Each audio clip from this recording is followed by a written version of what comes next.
Hola, les habla el doctor Ricardo Contreras de la Universidad de Guanajuato, campus de Salvatierra. Hoy les vamos a platicar del proceso de circulación de la mercancía migrante desde la percepción de los migrantes mexicanos en contextos estructurados. En el año 2007 publicamos el libro Mercancía Migrante, pues que es parte de lo que les voy a exponer. El libro se encuentra de manera digitalizada y también lo publicamos en un compendio de libros que hicimos que se llaman Estudios Socioculturales sobre la Migración, el mercado laboral y las organizaciones, empresas, en el tomo 1. Ya platicamos en una sesión anterior sobre los motivos de migración. Ahorita lo que vamos a analizar es cómo se insertan los migrantes al mercado laboral y a Estados Unidos.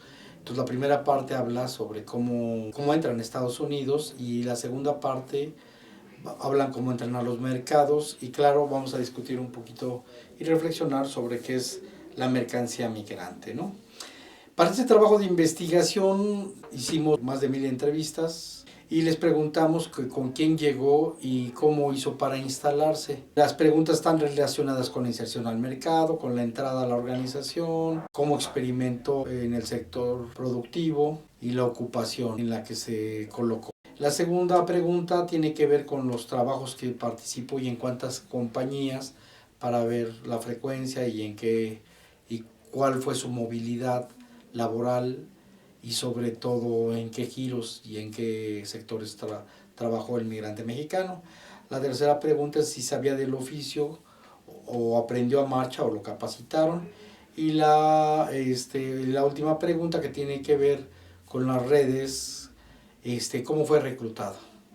Bueno, estas son las preguntas en las que nos basamos de una entrevista semiestructurada que hicimos a los migrantes mexicanos y que nos publicaron. Bueno, quiero recapitular un poco el tema anterior sobre los motivos de migración porque es importante que no perdamos la hilvanación de las cuestiones que se van dando.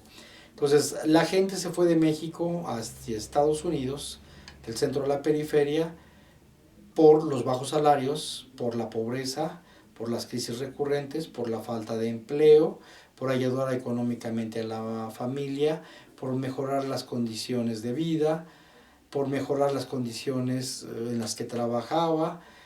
También vimos el efecto de la proletarización de las clases trabajadoras, es decir, cómo la clase trabajadora se va socialmente, cómo empieza a quitárseles facultades y los va haciendo pobres y no permite esto la reproducción de una clase social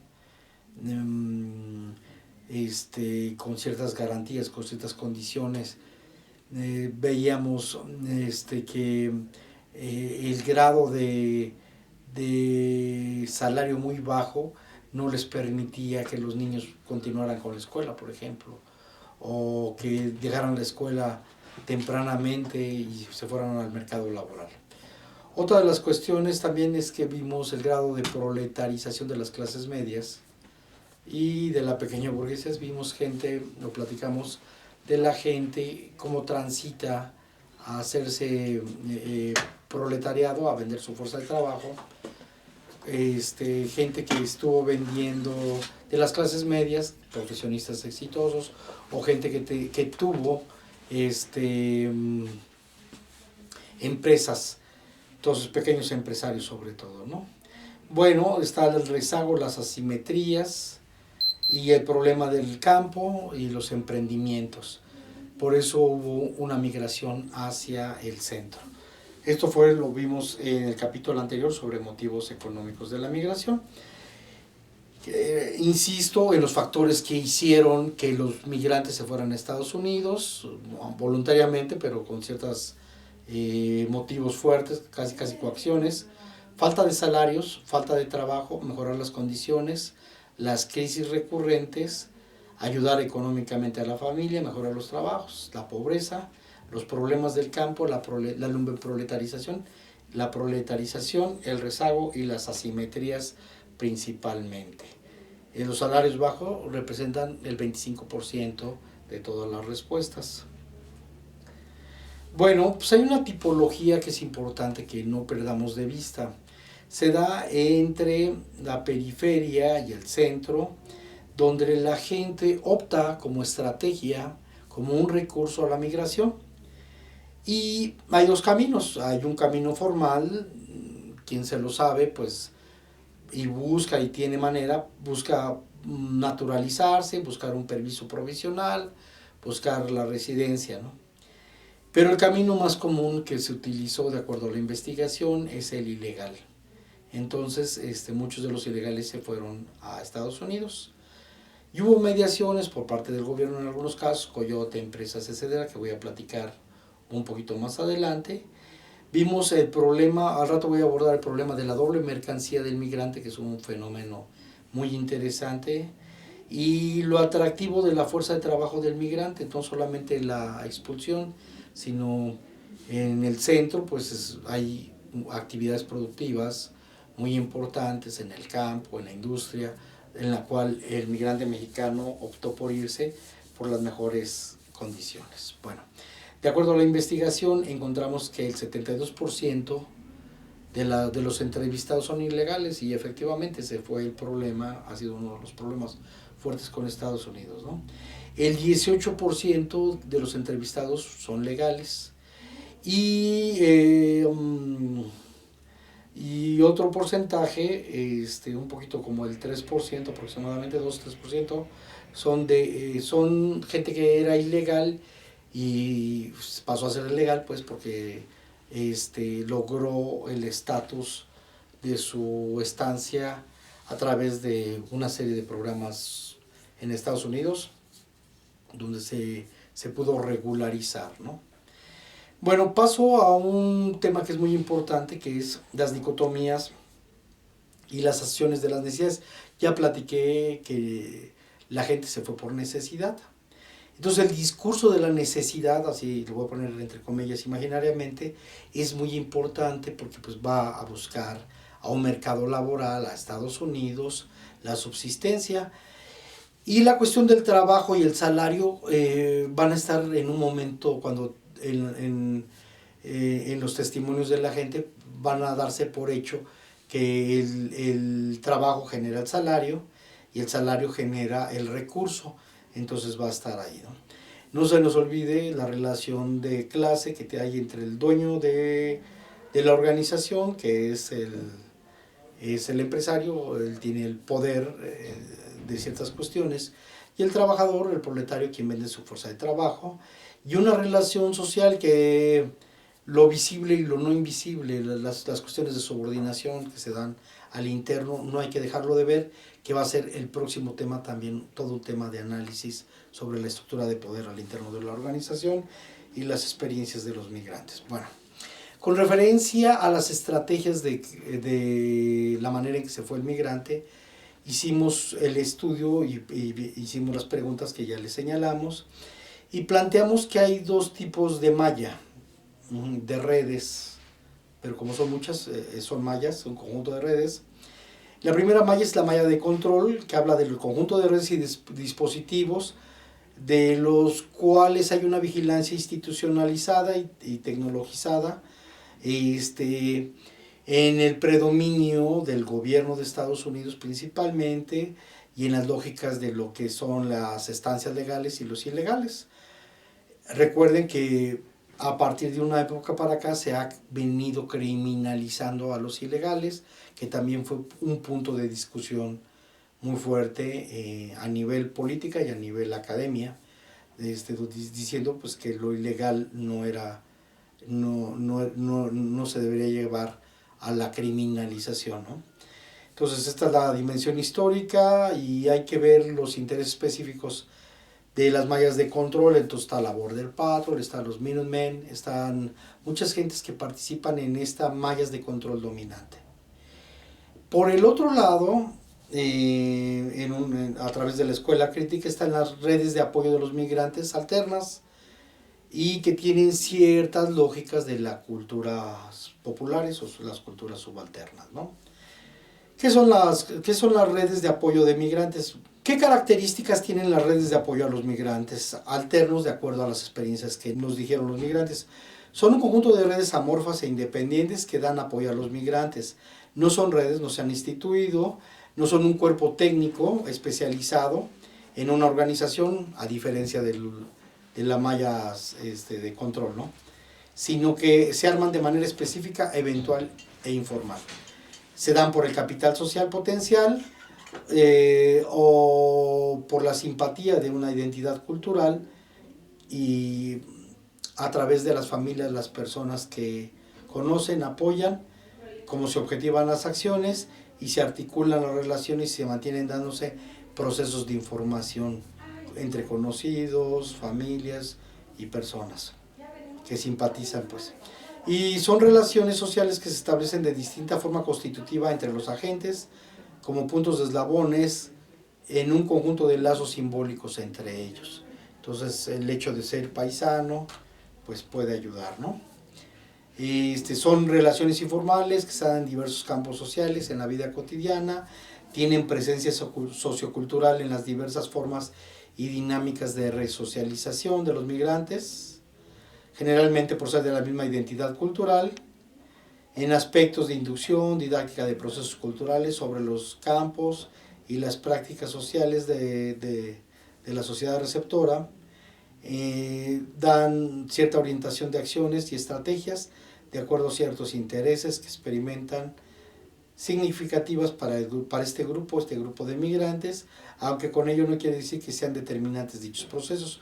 Juegan un papel importante en los procesos culturales y de inserción, a diferencia de la asimilación, donde hay un sujeto inerte que se acultura en un país receptor. Los agentes inmigrantes laborales con cierta identidad sociocultural ocupan posiciones en distintos campos sociales, en la lógica de las culturas subalternas. Las redes de apoyo se constituyen en circuitos sociales entendidos como accesos que se van configurando en la dialéctica social de los intercambios, de los procesos, y también en la economía por su articulación dentro de una división étnica técnica de trabajo. En escala micro, a través de procesos y prácticas sociales, con relaciones a los diversos campos y las identidades. Estas relaciones históricas son identificadas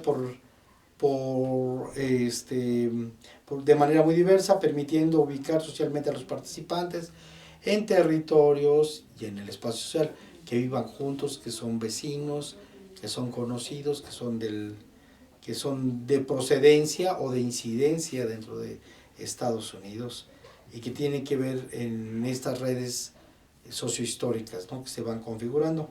Las redes son eslabones de relaciones sociales cuya fuerza responde relativamente a las necesidades, a las condiciones y, por el otro lado, a la solidaridad que se dan entre ciertas identidades culturales y el país receptor.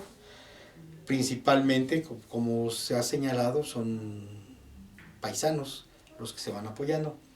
A través de estas redes se han dado respuestas a condiciones como tales, claro, nutriéndose la información sobre la identidad, el apoyo que se dan, y en contraposición también a las mallas dominantes que tienen otra lógica, ¿no? Unos persiguen, otros se ocultan, otros se apoyan, otros le ayudan, y es así como trabajan estas redes. Las redes son una especie de infraestructura social, logística, que se va dando de manera informal, vinculados en pequeños tramos a través de la identidad cultural, las cuestiones de información, conexión, transporte, suministro, estancia, de base definitiva o de base temporal, el apoyo afectivo, la orientación, la empatía, las posiciones de estrategia conjunta, entre otros. Entonces, más allá de una relación cara a cara y de una relación afectiva o de respeto, ¿no? Hay cosas que se van articulando, que tienen que ver pues sobre la eficiencia de estas mallas. Las redes son una especie de infraestructura de logística informal vinculados a la organización de la identidad cultural que permite un apoyo a la información.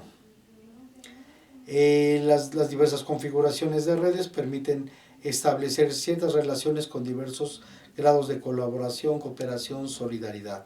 Por el otro lado, ¿no? Una reciprocidad que se da,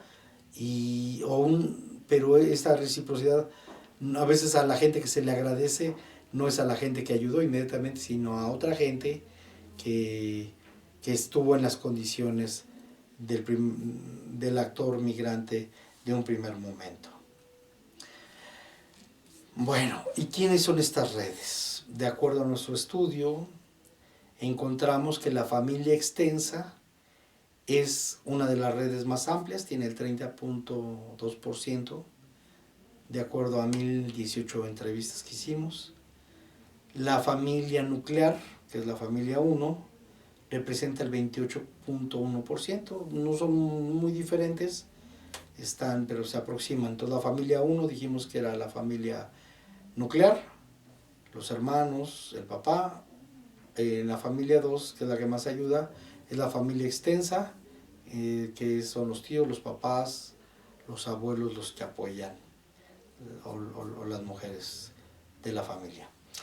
Por el otro lado, en tercer lugar están los amigos con el 15.3%. La familia política, que es la familia 3, han ayudado al 6.5%. La gente que se ha ido sola y ha cruzado sola y todo ella sola es el 4%.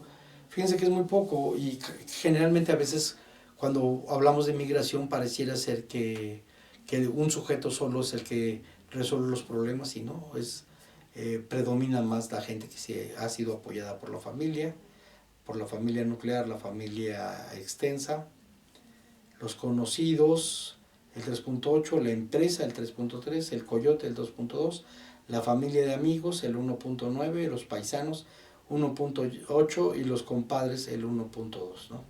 Paradójicamente también están los norteamericanos, que hemos recibido alguna ayuda de los mismos norteamericanos gringos, que es aproximadamente el 0.6%, no es mucho, pero es importante para que también vean que sí ha habido solidaridad. Bueno, y en estas redes, ¿qué ha pasado? Pues en estas redes encontramos que el 64.8% de las familias en general han ayudado. Entonces estas redes a través de las cuales se puede entrar a Estados Unidos o se colabora generalmente de manera ilegal, etcétera, ha sido por la vía del apoyo familiar en general, que es el 64.8%.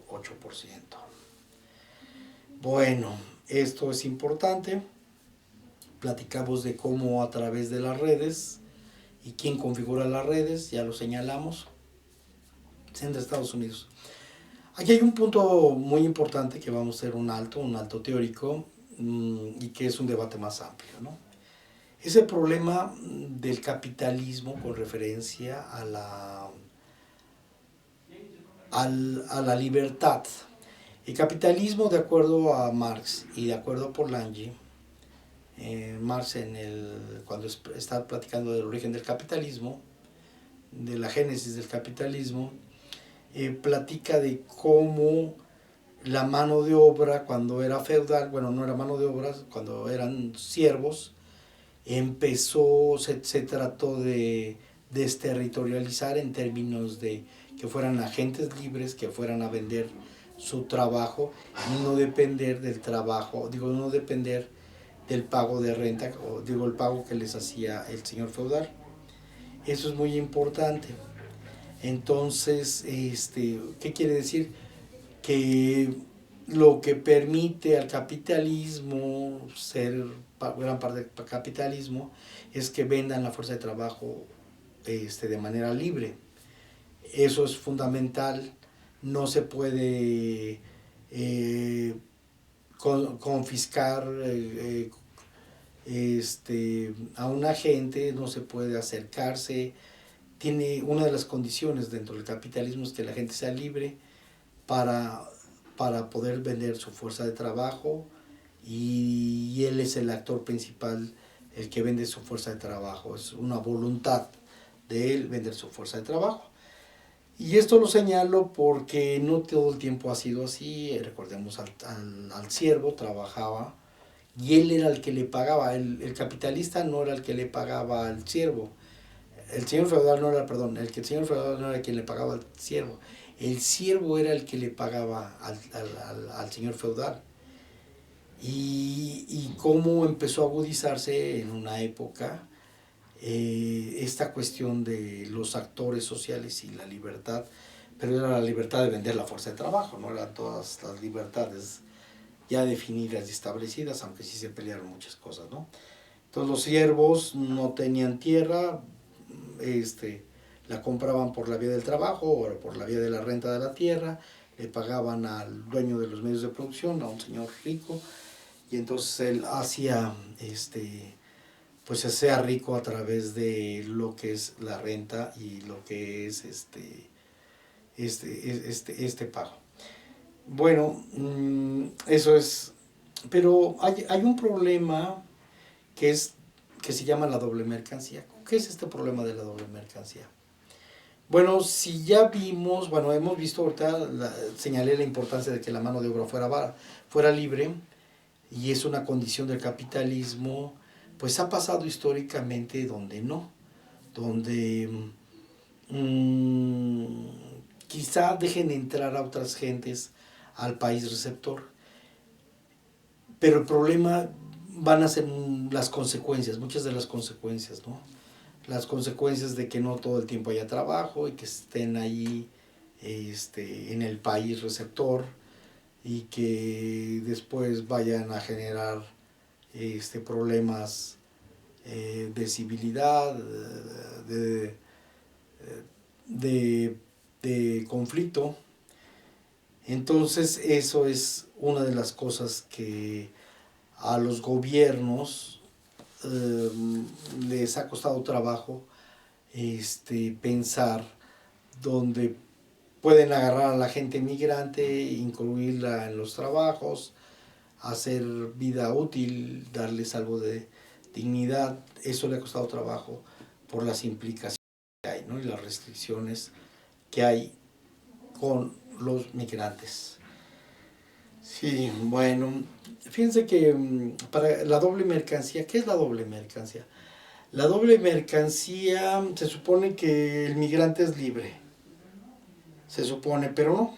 Como hay problemas con su estancia en términos de si es legal o es ilegal, como hay problemas con el sujeto, porque en derecho pues no aboga la ley de Estados Unidos sobre los migrantes, no genera servicios, no genera un perfil ciudadano, sino se ha quitado, se ha reprimido, está ajeno a los proyectos, entonces no lo han querido reconocer legalmente,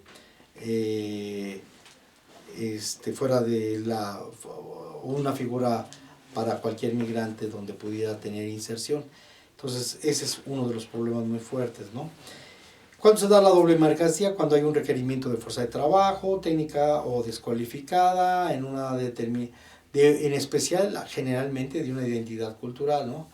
Ya dicen, no, pues los afroamericanos son muy trabajadores o los mexicanos son muy trabajadores. Generalmente termina en una división étnica, técnica de trabajo para trabajos determinados y específicos en una zona geográfica donde la región carece de fuerza de trabajo o de ciertas especificaciones en ellas.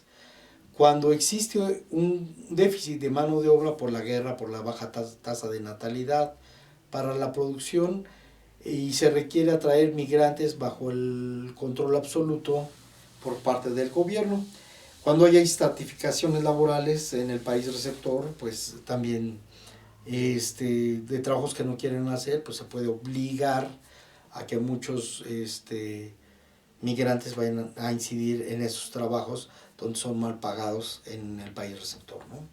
Y con un bajo estatus. Por otro lado, es importante entender que la economía del mundo, en el sistema mundial, ahora globalizado, donde hay papel de los intermediarios de manera regular o irregular, los coyotes, Los polleros son los que trafican o especulan con las personas. Bueno, ¿qué es la doble mercancía? La doble mercancía es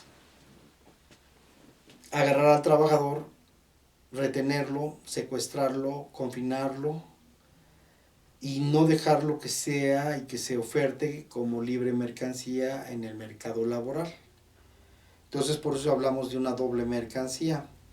Y hay distintas modalidades que quiero platicar con detalle, ¿no? Está la modalidad de coyote, quien entrega a los parientes o conocidos o a los empleadores la mercancía que es el migrante que va llevando. Fíjense bien, o sea, lo llevan a un lugar de México a Estados Unidos, lo traen si le dan de comer, etcétera, lo llevan a un hotel por lo general y le piden que le hable a su gente y la gente les habla y ellos les piden dinero a esta gente. Esa es la modalidad de coyotaje. Bueno, hay otra modalidad que es modalidad de coyotaje y empresas en entrega de las mercancías de la organización. ¿En qué consiste? En que ahora el coyote lleva a los migrantes a la empresa y la empresa está consciente de que el migrante los está llevando. A veces le paga al coyote para que les lleve migrantes. A veces se hace una especie de outsourcing donde se los lleva el coyote y allá le pagan por los servicios de llevarlos, de darles de comer, de focalizarlos a la empresa o al área de cultivo específico del señor interesado. Entonces esa es otra de las maneras que se da. Hay otra que se llama la modalidad de intervención mediada por el contratista de organizaciones y bueno, ya no, aquí ya no es el coyote, ya es otra gente que se dedica a pasar a la gente, pero con convenios de empresa y se acuerda con él. Del anterior que acabo de señalar, ahorita me estoy acordando que hay un caso, por ejemplo, de muchos de los campesinos que trabajan en el campo y que vienen en las épocas de frío, por las grandes congeladas, por las bajas temperaturas que se pueden dar de la noche a la mañana, el patrón no puede estar arriesgando el dinero, entonces contrata a este señor, a este coyote que hace el outsourcing, una especie de outsourcing, y él se los lleva y los pone a trabajar, pero si no los quiere puede decirle, ¿sabes qué? Siempre no los quiero y dejarlos a la mitad colgados y no hay ningún problema. Otra de las maneras que hay es la modalidad de intervención del gobierno. El gobierno pacta con el gobierno periférico pacta con el gobierno del centro de intercambiarse, de llevarle migrantes, acepta Estados Unidos en este caso, y entonces juntan en la sociedad en las comunidades de origen, juntan a la gente para llevarlos a las comunidades de destino, a los lugares, a trabajar, y se corre el riesgo de que si el empresario dice siempre no los quiero, pues de que los deje colgados el coyote, ¿no? Esta otra modalidad, que es la modalidad de intervención del gobierno, donde el gobierno pues, pacta y los lleva a trabajar, claro, no con un salario como se les paga en Estados Unidos, con un salario menor, pero un poquito mayor de México, y ya lo piden. El problema aquí es cómo regentea el gobierno a los migrantes. Vimos testimonios donde los empresarios le cobraban a los migrantes el pago que ellos hicieron al coyote. Entonces fíjense cómo se están dando las cosas. Este tema es bien importante porque recordemos que el crimen organizado ahora ha sido el eslabón. Me platicó un taxista que estaban en un lugar, en un rancho, los cooptaron en una casa de seguridad a los migrantes y les dijeron, ¿quién tiene familia? Ok, habla a tu familia, los conectaban con su familia y el coyote del crimen organizado les decía, me tienes que dar tanto dinero si no mato a tu gente.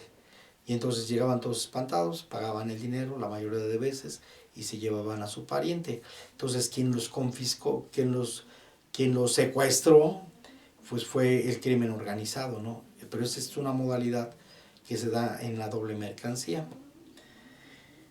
Y con la gente pobre pues fue muy lamentable porque de acuerdo al testimonio que me dijo el taxista de este caso, era que les decía, bueno, pues ustedes no tienen dinero, entonces les decía, había 2 martillos, y dice, pues el primero que se mate, al primero que maten, el que quede vivo, se queda con nosotros.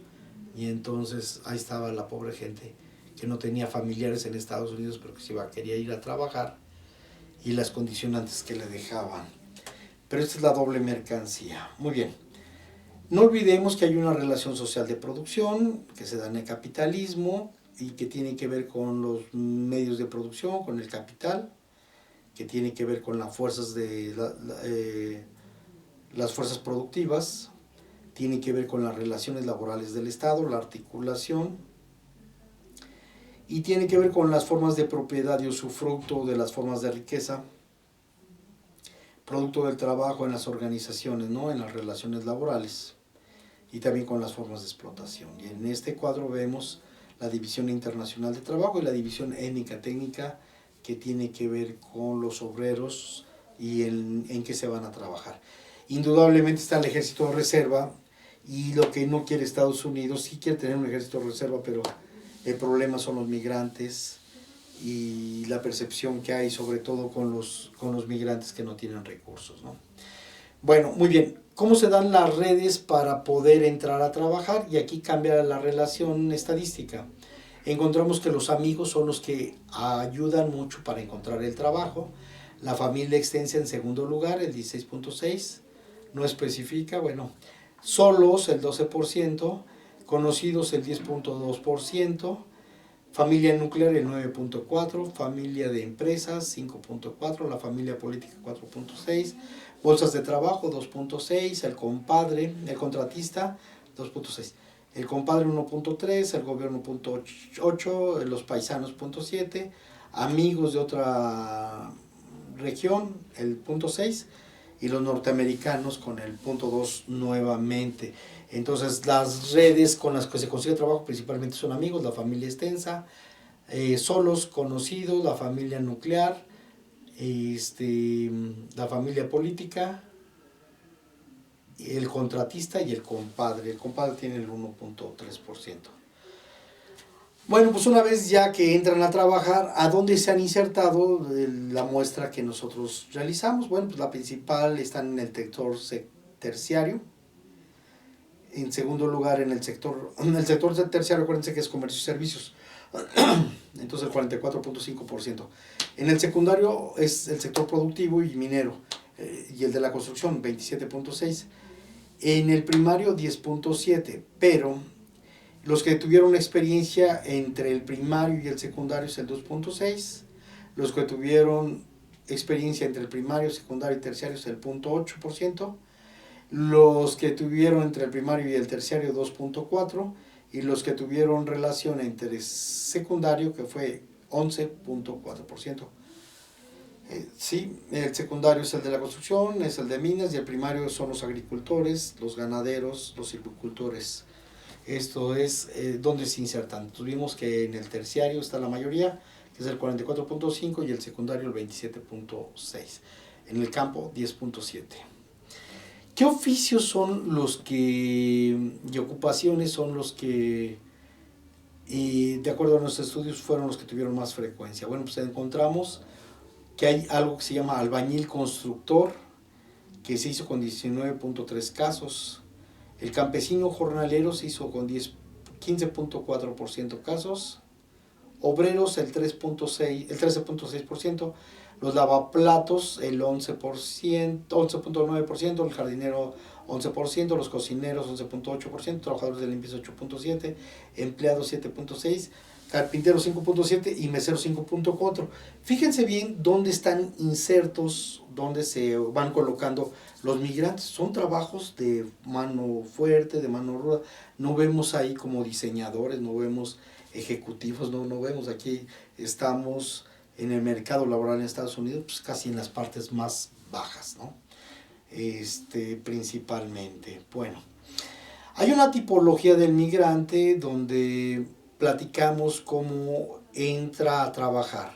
Entonces, por un lado hay una selección, una de las líneas entra por la selección, se inserta en la organización, algunos como mano de obra barata, pues lo dejan hacer ciertas tareas específicas, para otros se les da capacitación y otros utilizan estrategia de autoaprendizaje, ¿no? Y la ejecución directa, o sea, gente que participa directamente a través del ensayo y error y con las relaciones que se van dando. Los condicionantes del resultado son cuotas de plusvalía y los condicionamientos a nivel de exigencia laboral que tiene que ver con el sistema disciplinario, por un lado. Y por el otro lado están otra área que son los trabajadores independientes, que tienen una condición de inestabilidad como indocumentado, y hay menos garantías laborales y derechos electorales de estas gentes que tienen que ver pues con un grupo de trabajo, generalmente pues no están muy cualificados. Bueno, ahora entramos al tema de la descualificación. ¿Qué es la descualificación y cuáles son las implicaciones y los efectos, ¿no? El trabajo descualificado abarata la fuerza de trabajo, sobre todo de la gente que carga y que hace mucho esfuerzo físico, ¿no? El bajo estatus laboral asumido por la necesidad del trabajador, hay estratificaciones de acuerdo al tipo de trabajo que hay. El carácter itinerante de este tipo de trabajos, el carácter improvisado del trabajo, el índice de tecnología en ciertos trabajos, la carencia y formación del trabajo, el carácter simple de las actividades para realizar con alta cualificación y el carácter multifuncional de las tareas del simple trabajador, ¿no? Uno se pregunta, ¿por qué se queda mucho los viene bien? Bueno, pues porque son muy versátiles y son los 1000 usos. Acuérdense que había una película de Héctor Suárez que hablaba del migrante y que señalaba de 1000 usos. Bueno, pues espero que hayamos ilustrado un poco más sobre ahora el proceso de circulación de lo que llamamos mercancía migrante y que desde otra perspectiva era un recurso de voluntad. Entonces aquí ya no hay tanta voluntad, hay una serie de condicionamientos, hay una serie de limitaciones. Con todo eso pues queremos darle las gracias y espero que haya sido de su utilidad este video.